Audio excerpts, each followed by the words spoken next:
Bentham. ठीक, Bentham को देखते हैं। इनका जन्म हुआ था 1748 1832। ये याद रखना है, ये पूछते हैं क्रोनोलॉजी ऑर्डर में पूछते हैं। ये कहाँ के थे? ये थे लंदन के। ठीक, एनालिटिकल स्कूल के समर्थक थे, पहली बात। दूसरी बात, जो नेचुरल लॉ है, नेचुरल लॉ स्कूल के आलोचक थे।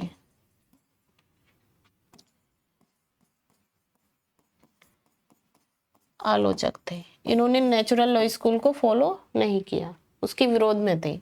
ठीक, उसके बाद इन्होंने अपना एक थ्योरी दी जिसको बोलते हैं यूटिलिटी थ्योरी। कौन सी थ्योरी? यूटिलिटी, हिंदी में बोलते हैं उपयोगितावाद का सिद्धांत। ठीक, हो गया इतना। लंदन में इनका जन्म हुआ, एनालिटिकल स्कूल के समर्थक थे, नेचुरल लॉ स्कूल के आलोचक थे। कौन सी थ्योरी है इनकी? यूटिलिटी थ्योरी है। और यूटिलिटी थ्योरी में जो इन्होंने केंद्र रखा अपना, वो रखा यूनिवर्सल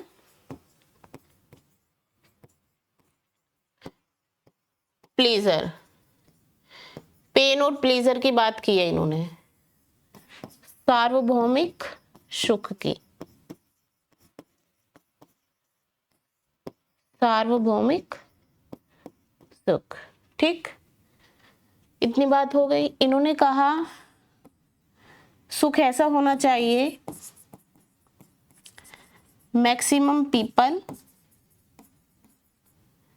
मैक्सिमम प्लीजर। कहते हैं जो मानव है, जो मनुष्य है, उसका नेचर ऐसा होता है कि वो सुख की डिमांड ज्यादा करता है। इन्होंने किस पे बात की? पेन एंड प्लीजर, कि वो हमेशा दुख से बचता है और सुख को प्राप्त करना चाहता है। अगर उसका पड़ोसी उससे ज्यादा सुख है तो उसको ये बात भी दुख के रूप में लगेगी। ठीक, उसके बाद इन्होंने बताए 3 पहलू। जो यूटिलिटी थ्योरी दी है इन्होंने, उसके 3 पहलू बताए। यूटिलिटी थ्योरी के 3 पहलू। अब वो 3 पहलू कौन से हैं? पहला है इनका पहलू नैतिक दार्शनिक के रूप में।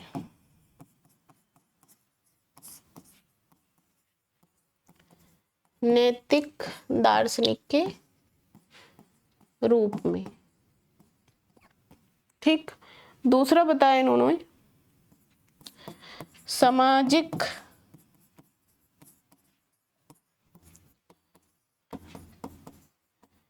दार्शनिक के रूप में। थर्ड बताया विधि शास्त्र के रूप में। ठीक, ये चीज आप अपना एक नोट्स बना लेना, पतला सा छोटा सा। उसमें ये जैसे मैं लिखती हूँ ना, सेम ऐसे लिखते चले जाना, और उसको बस बार बार देखते रहो, याद करते रहो। और जो प्रीवियस क्वेश्चन है वो हम लगाएंगे, टेस्ट सीरीज जब हम कराएंगे तो उसमें वो सब मिल जाएंगे। उसके बाद इनकी करते हैं हम बुक की बात। बस बेंथम के बारे में हमको इतना ही पढ़ना है। पहली बात तो इनका हमको ये सन याद रखना है कि 1748 में जन्म हुआ और ये कहाँ तक रहे? 1832 तक रहे।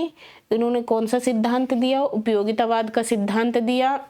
और उसमें इन्होंने 3 पहलू बताए। सॉरी 3 पहलू हैं, नैतिक दार्शनिक के रूप में, दूसरा है सामाजिक दार्शनिक के रूप में, तीसरा है विधि शास्त्र के रूप में। फिर उसके बाद ये इनका जन्म हुआ था लंदन में। नेचुरल लॉ स्कूल के ये आलोचक थे। इन्होंने माना नहीं है पूरी तरह से उसके अगेंस्ट थे, दूसरा जो एनालिटिकल स्कूल है उसके ये समर्थक थे। अब बात करते हैं बुक की।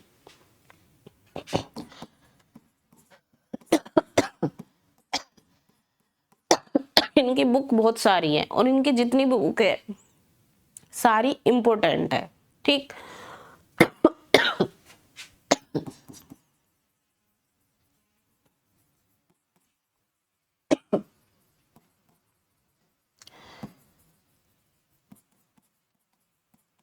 विद ईयर, जूरिस्प्रूडेंस में आपको ईयर रखना बहुत जरूरी है। आप बुक पढ़ोगे, किसी की भी बुक पढ़ोगे, उसका ईयर याद रखना जरूरी है। दो तरह से क्वेश्चन पूछते हैं। पहले तो ये पूछ लेंगे, इधर इधर दे देंगे जूरिस्ट का नाम, इधर दे देंगे बुक का नाम, इधर लिख देंगे ऑस्टिन, बेंथम, हॉलैंड, केल्सन, इधर बुक लिख देंगे, मैचिंग में दे देंगे, ठीक।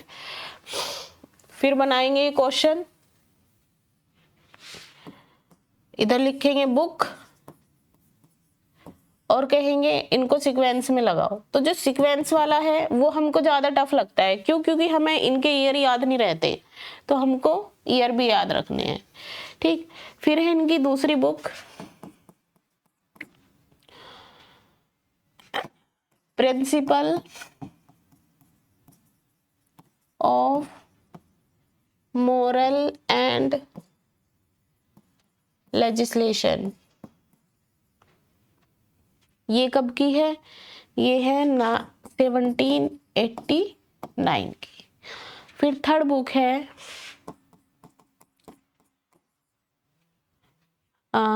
रेस्ट्रिबल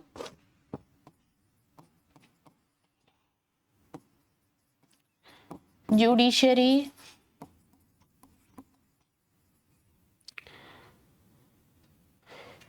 इवाकेयर। ये है इनकी बुक 1827 की। फिर है उसके बाद द लिमिट्स ऑफ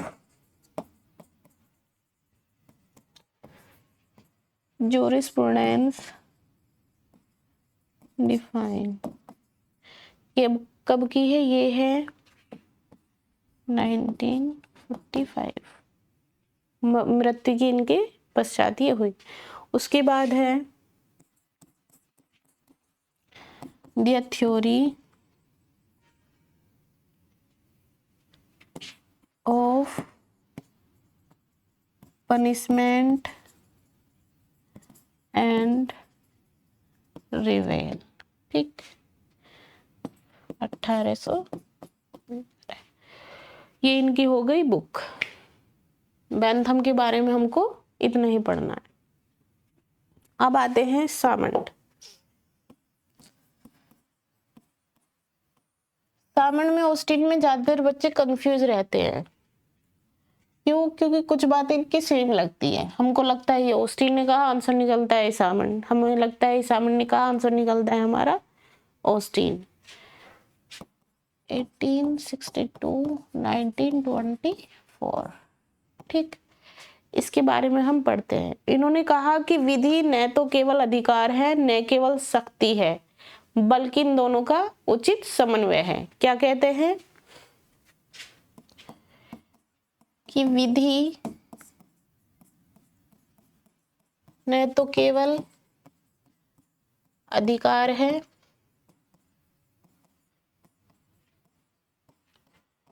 और न केवल शक्ति है,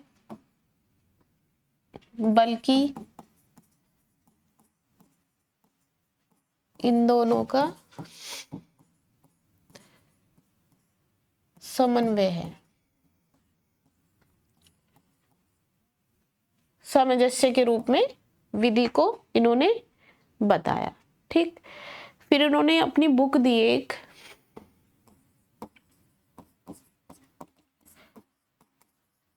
जूरिस्प्रूडेंस 1902, ठीक है, ये हमने पढ़ लिया। जो सामंड है, सामंड एक तो जो इसने विधि शास्त्र की डेफिनेशन दी है उसको लेकर बहुत इम्पोर्टेंट है। दूसरा हम चैप्टर पढ़ेंगे लीगल राइट एंड ड्यूटीज। ठीक, तो जो लीगल राइट है उसके बारे में सामंड ने कहा कि जो राइट है वो क्या है, पावर है, शक्ति है। हमारा राइट हमारी पावर है। इन्होंने कौन से चैप्टर में बताया, लीगल राइट एंड ड्यूटीज। जब हम इसको पढ़ेंगे तब हम इसके बारे में जो सामंड ने कहा वो चीजें देखेंगे। ठीक, अब आते हैं केल्सन।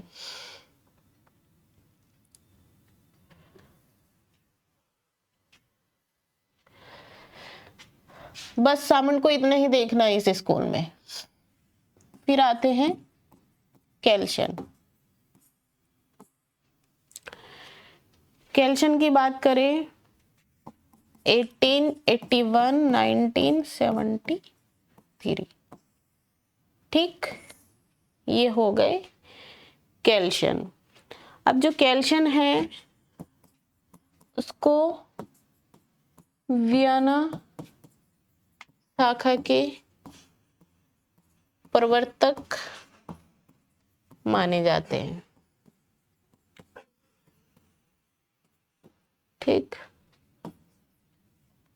फिर इन्होंने एनालिटिकल स्कूल के साथ काम किया और इन्होंने बताया, इन्होंने फॉलो किसको किया, इन्होंने फॉलो किया कांट को।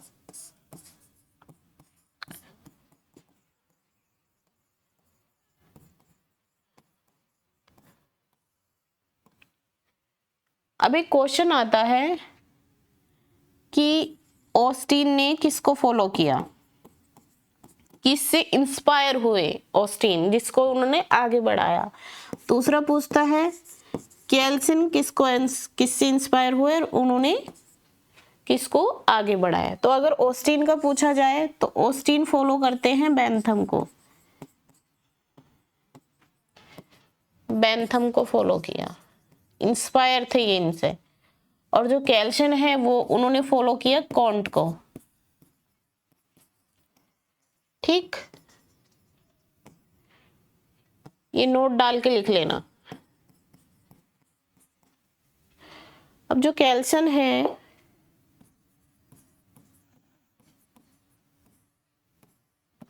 हमने क्या देखा, ये कौन सी शाखा के प्रवर्तक माने जाते हैं, वियना शाखा के।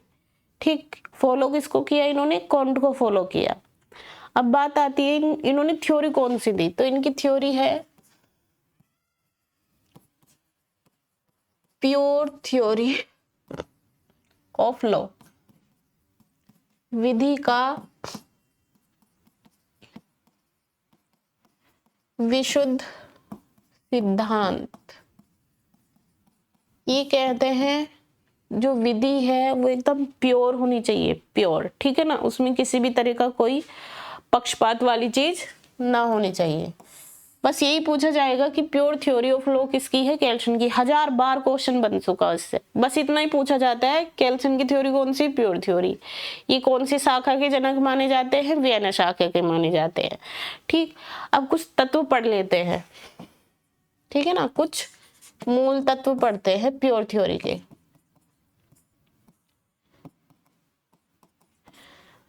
ये कहते हैं प्योर थ्योरी के बारे में कि विधि जैसी है, इनका जो मेन उद्देश्य रहा, मेन पर्पज रहा इनका यही रहा, विधि कैसी है,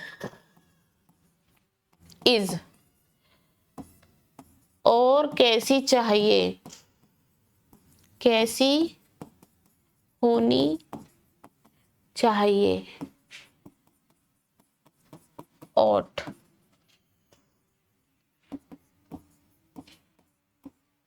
में पृथक। इन्होंने कहा कि विधि को इसके रूप में लागू करें, चाहिए के रूप में नहीं। विधि कैसी चाहिए ये बात रिलेवेंट नहीं है, विधि कैसी है इस बात पे ध्यान देना चाहिए, ठीक। लेकिन जो हमारा नेचुरल लॉ स्कूल है ये चाहिए को मानते हैं, किसको, ought को मानते हैं, ठीक। तो उसी के बाद केल्सन ने कहा कि चाहिए पे ना होके इस पे होनी चाहिए, ठीक। उसके बाद इन्होंने कहा कि इनकी इंपॉर्टेंट बात है, इसको याद रखना। फिर इन्होंने कहा कि विधि के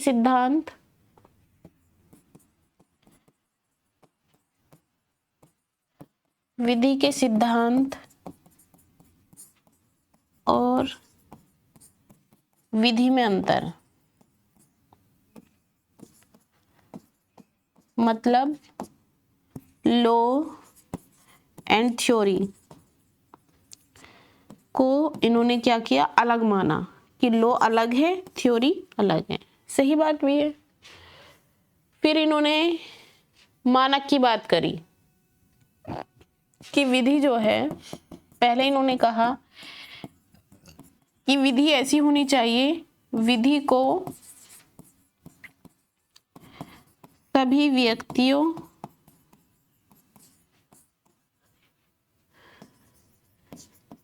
के साथ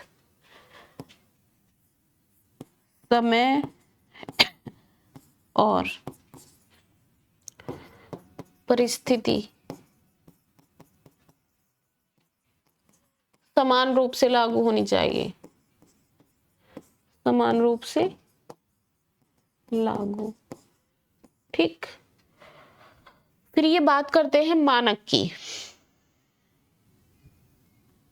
नॉर्म की। फिर ये बात करते हैं किसकी, नॉर्म की, कि जो सबसे छोटा नॉर्म है, सबसे नीचे का मानक कहाँ से शक्ति प्राप्त करता है,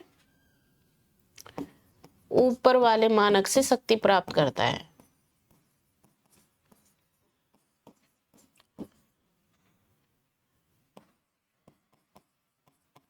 शक्ति प्राप्त करता है, ठीक। जैसे ये कहते हैं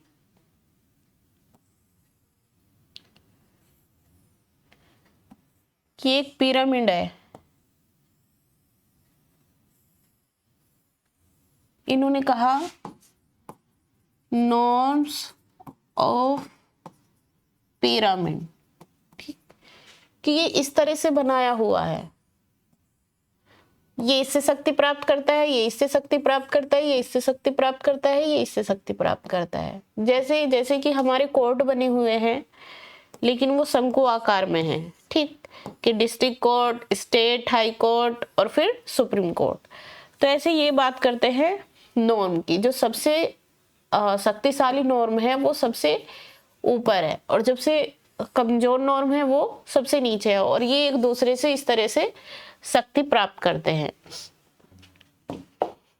तो ये किसकी बात करते हैं, नॉर्म। मूल मानक, मूल मानक कौन सा है, जो सबसे ऊपर है, मूल मानक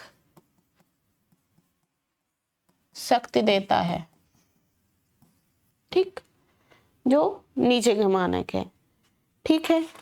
अब इन्होंने इतनी बात तो कह दी, लेकिन उनके कुछ आलोचक थे, जैसे आलोचक है पेटन है, एलन है। ये कहते हैं कि इन्होंने नॉर्म की तो बात कर दी कि ठीक है, जो सबसे छोटा नॉर्म है ये ऊपर वाले से, ये ऊपर वाले से, ये ऊपर वाले से इस तरीके से शक्ति प्राप्त करेंगे, लेकिन जो सबसे ऊपर वाला मानक है जिसको इन्होंने कहा मूल मानक, ये नहीं बताया कि ये शक्ति कहाँ से प्राप्त करेगा। भाई ये भी तो कहीं से शक्ति प्राप्त करेगा, ये कौन सा अपने आप ही शक्ति थोड़ा ना बनाएगा, ठीक है ना। तो इस बात को बताने में ये असफल रहे। उसके बाद इन्होंने कहा विधिक चाहिए और नैतिक चाहिए में अंतर कहा।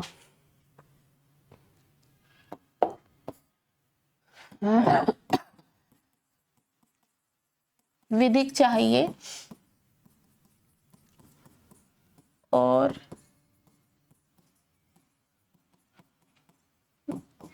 नैतिक चाहिए में अंतर। ये कहते हैं कि लॉ एंड मोरालिटी एक साथ नहीं चल सकती, एक साथ नहीं हो सकती। जैसे कोई भिखारी है, आपके पास आता है, वो भूखा है, बोलता है कि मुझे भूख है, मुझे खाना दो, आप उसको खाना नहीं देते हैं और उसकी मृत्यु हो जाती है, तो तुम पे कोई भी लायबिलिटी नहीं बनेगी, ठीक। लेकिन तुम्हारी एक ड्यूटी है कि तुम्हें इसका ध्यान रखना है, इसको खाना देना है, और उसमें तुम इंटेंशनली क्या करते हो, इंटेंशनली खाना देना बंद कर देते हो, तो यहाँ पे तुम्हारी क्या बनेगी, लायबिलिटी बनेगी। वो कार्य नैतिक माना जा सकता है, भिखारी को खाना ना देना, लेकिन ये लॉ के विधि द्वारा स्थापित नहीं है, ठीक। तो इन्होंने कहा लॉ और मोरालिटी एक साथ नहीं चल सकती, ठीक। उसके बाद इनके कुछ बुक है।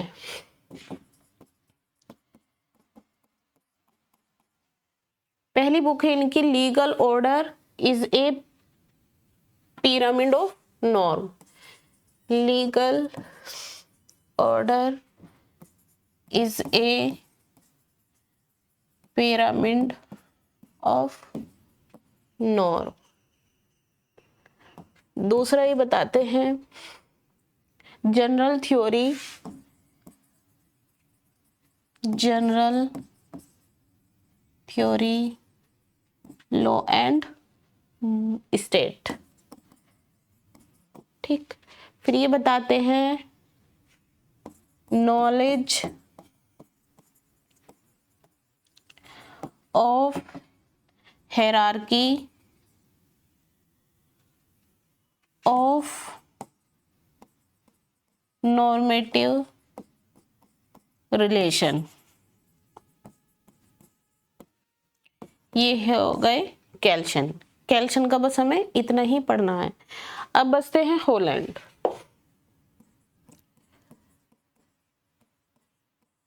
हॉलैंड, हॉलैंड के बारे में देखते हैं। हॉलैंड कहते हैं कि विधि शास्त्र केवल उन्हीं विधियों का अध्ययन करता है जिन्हें संप्रभु द्वारा लागू किया जाता है, ठीक है। ये कहते हैं कि विधि शास्त्र में केवल उन्हीं विधियों का अध्ययन किया जाता है जिन्हें वे लागू करना चाहते हैं, ठीक। ये बात किसने कही, ये कहते हैं हॉलैंड। कथन के रूप में पूछ लिया जाएगा, ठीक। फिर कहते हैं ये क्या बात करते हैं, ये बात करते हैं निश्चयात्मक विधि की, ठीक। ये कहते हैं कि जो निश्चयात्मक विधि है मनुष्य की उन विभिन्न संबंधों का प्रतीक है जो वैधानिक नियमों द्वारा नियमबद्ध किए जाते हैं। मतलब जो नियम है उनको नियमबद्ध करके क्या बना लिया, एक विधि बना ली, ठीक। क्या बना ली, विधि बना ली। उसी को ये क्या मानते हैं, उसी को ये निश्चयात्मक मानते हैं और विधि के रूप में लागू कर लेते हैं, ठीक। उसके बाद कहते हैं बल्कि उनके द्वारा नियंत्रित किए जाने से। उन्होंने कहा कि ये जो निश्चयात्मक विधि बताई है विधि के रूप में ही नहीं बल्कि नियंत्रण की भी बात करते हैं, नियंत्रण के रूप में भी लागू हो, ठीक। बस ये इतना बताते हैं और ये कुछ नहीं कहते हैं, ठीक। इतनी बात हो गई। अब एक बार हम ओवरव्यू ले लेते हैं। हमने स्कूल पढ़ा कौन सा, एनालिटिकल स्कूल। इसमें हमने किस किस को देखा, हमने ऑस्टीन, बेंथम, सामंड, हॉलैंड, कैल्शियन। ये ध्यान रखना कि एनालिटिकल स्कूल में कौन कौन थे, ऑस्टिन, बेंथम, सामंड, हॉलैंड और कैल्शियन। ठीक, हमने इनकी क्या क्या देखी, थ्योरी देखी, विधि को किस रूप में माना ये देखा, और बुक देखी। ऐसे बेंथम में देखा, सामंड में देखा, और कैल्शियन में देखा, हॉलैंड में देखा। ठीक, तो हमारा एनालिटिकल स्कूल कंप्लीट हो गया। अब हमें इसमें कुछ भी देखने की एक्स्ट्रा जरूरत नहीं है। ठीक, आज के लिए इतना। Thank you everyone.